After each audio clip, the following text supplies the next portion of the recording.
নমস্কার। বাংলা পক্ষের সাধারণ সম্পাদক গর্গ চট্টোপাধ্যায় গ্রেপ্তার হয়েছেন গত পরশু। গতকাল তাকে আদালতে তোলা হয়, কিন্তু তিনি জামিন পাননি।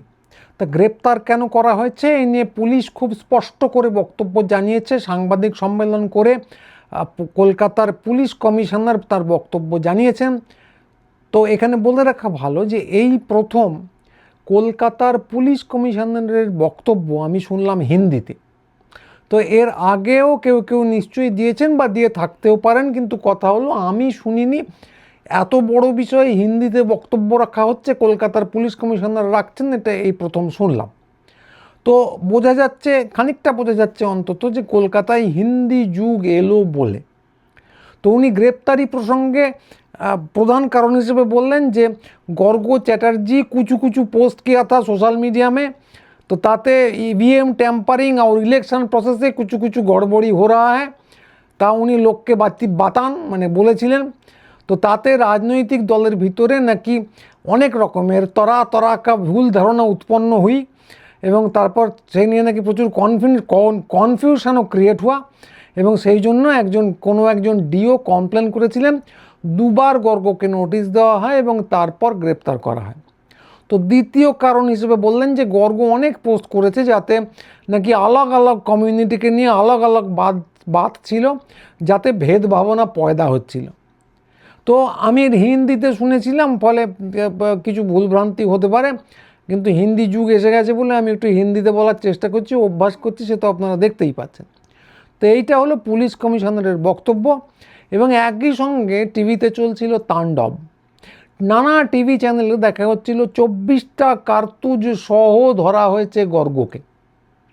তো কথাটা ডাহা ভুল, কারণ পুলিশ কমিশনার ভাঙা ভাঙা বাংলায় এখানে খুব স্পষ্ট করে বলে দেন যে কোনো আর্মস এবং অ্যামিউনিশন, অস্ত্রশস্ত্র কি পাওয়া গিয়েছিল। উনি বলেন না, গর্গর একজন দেহরক্ষী ছিল, তার কাছে তার আর্মস থাকতে পারে, কিন্তু গর্গর কাছ থেকে কোনো আর্মস পাওয়া যায়নি। তো এইসব ভাঙা ভাঙা বাংলা এবং বিশুদ্ধ হিন্দি ভাষায় এই সমস্ত কিছু বলা হয়েছে বলে হয়তো কিছু ভুল বুঝেছি। কেউ যদি ভুল হয় সংশোধন করে দেবেন, আমি নিশ্চয়ই বলবো ভুল হয়ে গেছে, আমার মার্জনা চেয়ে নেব। কিন্তু কথা হচ্ছে যে এক গর্গ চট্টোপাধ্যায় ইলেকশনে জালিয়াতির কথা বলেছিলেন এবং সেই জন্যে গ্রেপ্তার। এইটা যদি সত্যি হয়, যদি ভুল না বুঝে থাকি, তাহলে এ তো খুবই মজার ব্যাপার। কারণ আমি যতদূর জানি এই পর্যায়ে ভোট চুরির অভিযোগ প্রথম শুরু করেছিলেন রাহুল গান্ধী। রীতিমতো বিরাট সাংবাদিক সম্মেলন করে লুকিয়ে চুরিয়ে করেননি, তো তিনি গ্রেপ্তার হননি। এবং তিনি সেখানে নানা বিস্ফোরক অভিযোগ এনেছিলেন, যেমন কিভাবে ভোট চুরি করে জিতিয়ে দেওয়া হচ্ছে, কর্ণাটকের উদাহরণ দিয়ে, অন্যান্য রাজ্যের নানা বিধানসভার উদাহরণ দিয়ে বলেছিলেন। গোপন কিছু নয়, কিন্তু তাকে গ্রেপ্তার করা হয়নি। এবং বলা বাহুল্য, নির্বাচন কমিশন তেমন কিছু উত্তরও দেয়নি। যে স্বচ্ছতার প্রত্যাশা তাদের কাছ থেকে ছিল তার বিন্দু বিসর্গও পাওয়া যায়নি, কিন্তু সেটা ভিন্ন প্রসঙ্গ। তো রাহুল গান্ধী এই পর্যায়ে ওই অভিযোগটা শুরু করার পর থেকে তৃণমূল, সিপিএম সহ গাদা গাদা লোক এই একই অভিযোগ করে বারবার বলেন, লেখেন, কোনোটাই গোপনে করেননি। তো তার মধ্যে যা যা অভিযোগ করা হয়, তার মধ্যে ইভিএম কেলেঙ্কারি, ইলেকশন প্রসেসে ওই গড়বড়ি, সমস্ত কিছুই আছে। এমনকি বিরোধী দলগুলো একত্রে নির্বাচন কমিশনের এই সমস্ত অদ্ভুতুড়ে কাণ্ডের বিরুদ্ধে যে অভিযোগ তারা এনেছিল, ইমপিচমেন্টের প্রস্তাব আনে। ইমপিচমেন্টের প্রস্তাবটাকে লোকসভা বা সংসদে পেশ করতে দেওয়া হয়নি, কিন্তু তারা যে অভিযোগ এনেছিল এটা ঢাক ঢোল পিটিয়েই বলেছিল। একদম গোপনে লুকিয়ে লুকিয়ে কারো কাছে গিয়ে, ক্লাস মনিটরের কাছে গিয়ে নালিশ করেছিল, এরকম কিছু নয় কিন্তু। এবং এরা তো বিরোধী পক্ষ, এদের কথা ছেড়েই দিন। অর্থমন্ত্রী, বর্তমান যিনি অর্থমন্ত্রী, তাঁর স্বামী পরকলা প্রভাকর এই সেদিন এসআইআরকে রক্তপাতহীন রাজনৈতিক গণহত্যা বলেছিলেন। ঠিকই শুনছেন, রক্তপাতহীন রাজনৈতিক গণহত্যা। এবং তাঁকেও ছেড়ে দিন, খোদ লালকৃষ্ণ আদবানি কি করেছিলেন, democracy at risk, can we trust hour electronic voting machine, এই মর্মে একটা বই লিখেছিলেন একজন নরসিমা রাও। তো তার মুখবন্ধ লিখেছিলেন লালকৃষ্ণ আদবানি। তো কথা হচ্ছে এগুলো কি কোনো অপরাধ ছিল না? এত সজোরে লোকজন বলে গেছেন এগুলো কি কোনো অপরাধ ছিল না? এতে করে কি কোনো রাজনৈতিক দলের ভিতরে ভুল ভাবনা উৎপন্ন নেই হুই, কনফিউশন ক্রিয়েট নেই হুয়া? তাহলে কি এদেরও নোটিশ পাঠানো হয়েছিল? আর যদি না হয়ে থাকে তাহলে তো সকলকে পাঠানো উচিত ছিল। আর যদি না পাঠানো হয়ে থাকে তাহলে এরা সবাই বাইরে আর গর্গ ভিতরে কেন? এর কোনো যুক্তি আপনি খুঁজে পাবেন না, যুক্তি খুঁজে পাওয়ার কোনো প্রশ্নই নেই। তো দ্বিতীয় যে কথাটা বলা হয়েছে ভেদ ভাবনা, হিন্দিতে উনি ভেদ ভাবনা বলেছেন, বাংলায় বলতে হয় বিভেদ সৃষ্টি করেছে। তো এতক্ষণ আমি ওই ইভিএম নিয়ে এত কথা বললাম, এই যে বিভেদ সৃষ্টির অভিযোগ নিয়ে আমার আর কিছু বলার নেই, কারণ আমরা সবাই জানি এখন যিনি মুখ্যমন্ত্রী হয়েছেন বাংলার, তিনি সম্প্রীতি ভাবনায় যাকে বলে একদম আদর্শ হ্যায় তিনি, এবং তাঁর দলের যে সমস্ত নেতা বিধায়ক আছেন অনেকেই বলে আসছেন যে তারা একটা সম্প্রদায়ের বিধায়ক। এবং গতকালই একজন বলেছেন, একদম খুব সগর্বে ঘোষণা করেছেন, তো তিনি বলেছেন যে তিনি একটা সম্প্রদায়ের বিধায়ক, তাদেরই উন্নতি করবেন। তাকে প্রশ্ন করা হয়েছিল তাহলে ওই যে সবকা সাথ সবকা বিকাশ এরকম একটা স্লোগান আছে, তার কি হবে? তখন উনি বললেন যে এরপরে আর একটা কথাও আছে, সেটা হচ্ছে কাউকে কাউকে কিন্তু সহবত শিক্ষাও দেওয়া হবে। তো এইসব কথাবার্তা বললেন। তো এরপরে তো বলার কোনো জায়গাই থাকে না যে ওরা হচ্ছেন সদ্ভাব সৃষ্টির একদম অগ্রদূত, দেবদূতও বলা যেতে পারে। আর বাকি যারা আছেন অন্য সুরে কথা বলছেন, তারা কিন্তু ভেদ ভাবনা বিভেদ এই সমস্ত ছড়িয়ে বেড়াচ্ছেন। তো এর যথার্থতা নিয়ে প্রশ্ন তোলার মতো দুঃসাহস আমার নেই। তো এই দুটো গেল অভিযোগ। তো গতকাল যেটা বললাম যে গর্গকে কোর্টে পেশ করা হয়েছিল, গর্গ জামিন পাননি। এবং এই যে দুটো অভিযোগ এতক্ষণ ধরে যা বললাম তার একটাই মানে দাঁড়ায় যে এগুলো ফালতু অজুহাত, মোটামুটি আমরা সবাই জানি। এবং গর্গই ভারতবর্ষের প্রথমবার এই কথা বললো তা তো নয়, মানে আগেই বললাম যে রাহুল গান্ধী থেকে মমতা ব্যানার্জি, সেই লালকৃষ্ণ আদবানি, জানে কত লোককে যে জুড়বেন তার নেই ঠিক, তো সবাই বলেছেন। তো তাহলে প্রশ্নটা হচ্ছে এখন হঠাৎ গ্রেপ্তার কেন? কারণ কথাটা খুব পরিষ্কার, ওনারা একটা বার্তা দিতে চাইছেন। প্রথম রাত্রিরে বেড়াল মেরে নতুন সরকার একটা বার্তা দিতে চাইছেন। সরকার কোনো ক্ষমতায় এলে তার একটা মধুচন্দ্রিমা বলে জিনিস হয়, লোকে চট করে ভুল ধরে না, আহা বাহা করে চিৎকার করে। আর না করলেও এক্ষেত্রে যে সরকার ক্ষমতায় এসেছে তাদের হাতে তো গোটা গদি মিডিয়া, আহা বাহা তো চলবেই। তো এই মধুচন্দ্রিমার সময় মধুর কাজকর্মই করে থাকে সরকার প্রথাগতভাবে।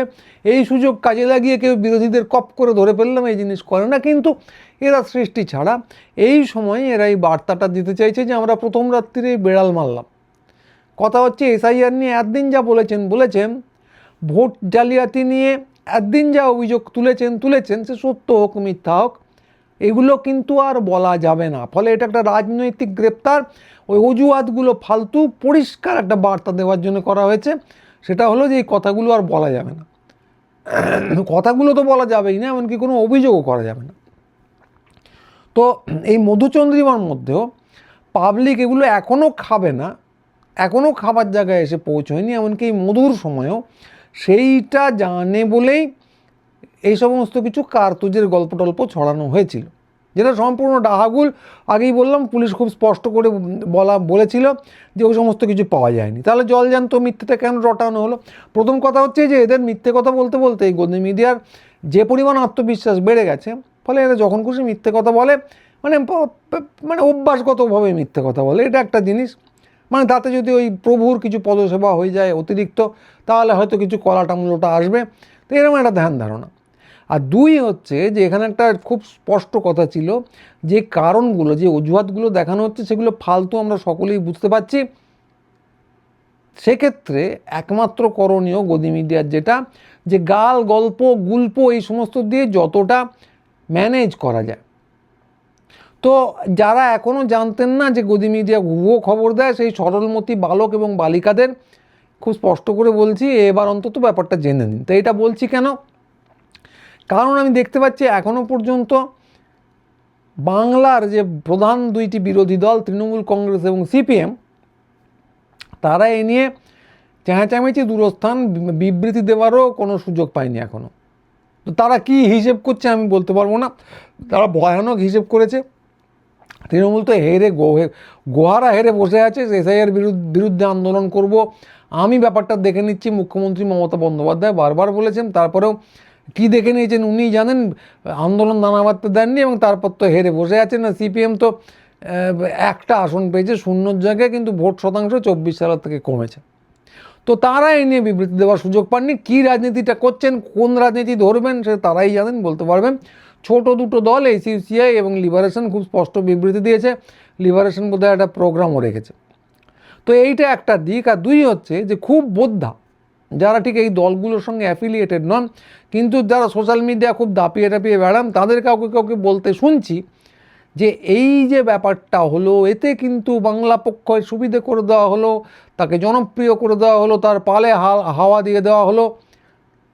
তো বলা বাহুল্য কথাগুলো হাস্যকর। ওরা এর আগে বলেছিলেন যে বাঙালিদের যখন ঠেঙানো হচ্ছে ভিন রাজ্যে বা যখন SIR করা হচ্ছে, তখন নাকি তৃণমূল কংগ্রেসের সুবিধে করে দেওয়া হচ্ছে। কী সুবিধে করে দেওয়া হয়েছে আপনারা সবাই জানেন। ভোটে হারানোটা যদি সুবিধে করে দেওয়া হয়, নিশ্চয়ই দেওয়া হয়েছে। তো এইটা গেল একদল বোদ্ধাদের বুদ্ধির দৌড়। তো আরও একদল বোদ্ধা আছেন যারা যেটা করছেন সেটা হচ্ছে প্রথমেই গর্গ কত খারাপ এই নিয়ে দীর্ঘ এক পাতা লম্বা লেকচার দিচ্ছেন। দীর্ঘ মানে ছোটোখাটো নয়, লম্বা লেকচার একটা, অমুক করেছে তমুক করেছে। একবার সেই ফুচকাওয়ালার সঙ্গে ঝগড়া করেছিল, একবার বলেছিল যে উত্তরপ্রদেশে বাঙালি মেয়েদের পাচার করে দেওয়া হচ্ছে। আমি বানিয়ে বলছি, এগুলো হয়তো বলেনি, কিন্তু সেই নিয়ে পাতার পর পাতা লিখে শেষকালে এক লাইনে বলছেন তবু এটা ভালো হলো না, ইতি গজর মতো করে। তো দুঃখের সঙ্গে বলতে হচ্ছে যে এই যে দুই দল আছেন, তারা বিপদটাকে লঘু করছেন এবং খুব সম্ভবত ইচ্ছে করেই করছেন। কারণ এরপর এটা তো এমনি এমনি করা হচ্ছে না, মধুচন্দ্রিমায় বাজিয়ে দেখা হচ্ছে যে আমি যদি বলতে না দিই তাহলে বিষয়টা কতদূর যেতে পারে। তো ফলে এরপর আরও নানা জিনিস হবে, আরও অজুহাত তৈরি হবে, মানে আরও জিনিস, মানে লাইন দিয়ে কাকে কাকে ধরা হবে, কি করা হবে, কোথায় আগ্রাসন নামিয়ে আনা হয় আমি বলতে পারবো না, কিন্তু কিছু না কিছু হবেই। এবং তারপর গদি মিডিয়া আরও অজুহাত তৈরি করবে, কার্তুজের জায়গায় কামান, বন্দুক, ট্যাঙ্ক এসবের গল্প তৈরি করতে পারে। হয়তো NIA চলে গেলো, গাল গল্পের তো কোনো শেষ নেই। তো এইসব নানা জিনিস হবে এবং তখন এই বোদ্ধারা খুব সম্ভবত এই একই অবস্থান নেবেন। তো তা যদি করেন তাহলে স্পষ্ট করেই মানতে হবে যে এরা আগ্রাসী ফ্যাসিবাদের হাত শক্ত করছেন, ইচ্ছাকৃতভাবেই করছেন। তো এখনও এটা সন্দেহ, এটা ভবিষ্যতে চালিয়ে গেলে এই সিদ্ধান্তে পৌঁছতে হবে। সেজন্য এটা বারবার বলে রাখছি এখন যে এইটা কিন্তু একদম হিসেব করে করা হচ্ছে, বাজিয়ে দেখা হচ্ছে, যাতে ভবিষ্যতে এর থেকে বড় নিপীড়ন নামিয়ে আনা যায়। বাজিয়ে দেখা হচ্ছে যে মানুষের প্রতিক্রিয়া কী। খুব স্পষ্ট করে যদি না বলেন যে আমি এটার বিরুদ্ধে, সেটা কিন্তু ওদের হিসেবে আছে। এবং সেই সঙ্গে উল্টো দিকের আরেকটা জিনিসও সত্যি। তো যতবার জোর দিয়ে বলা হবে যে প্রচণ্ড জালিয়াতি হয়েছে, এই কথা বলা যাবে না, ততবার এই যে বাক্যটা বললাম প্রচণ্ড জালিয়াতি হয়েছে এই কথা বলা যাবে না, ততবার বাক্যের ওই প্রথম অংশটা প্রচণ্ড জালিয়াতি হয়েছে এইটাও কিন্তু জোর দিয়ে বলা হবে। ইমপিচমেন্ট যেটার কথা বলছিলাম, সেটা যে আনতে দেওয়া হলো না, এই নিয়ে বিরোধী দলরা হইচই করেননি। CPM এবং তৃণমূলের কথাই বলছিলাম, দু একটা বিবৃতি দিয়ে খালাস।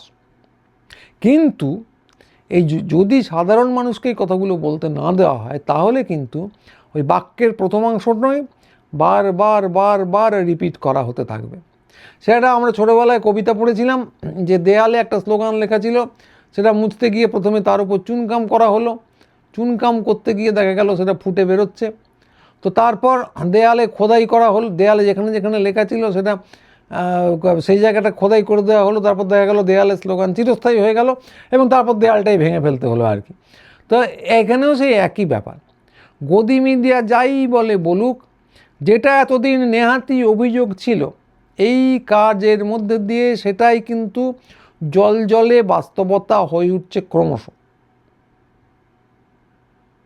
তো নির্বাচন কমিশন যাই বলুক, গদি মিডিয়া যাই বলুক, বাস্তবতা আমাদের সামনে একদম দিনের আলোর মতো একটু একটু করে প্রতিষ্ঠিত হয়ে যাচ্ছে এই সমস্ত কাজকর্মের মধ্যে দিয়ে।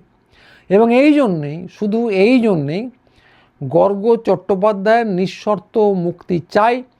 তার আগে পরে কিন্তু, যেহেতু, অথবা, উনি অমুক সময় কি বলেছিলেন, এইসব কিচ্ছু ফুটনোট নেই। মুক্তি চাই, নিঃশর্ত মুক্তি চাই, একদম ফুটনোটহীন।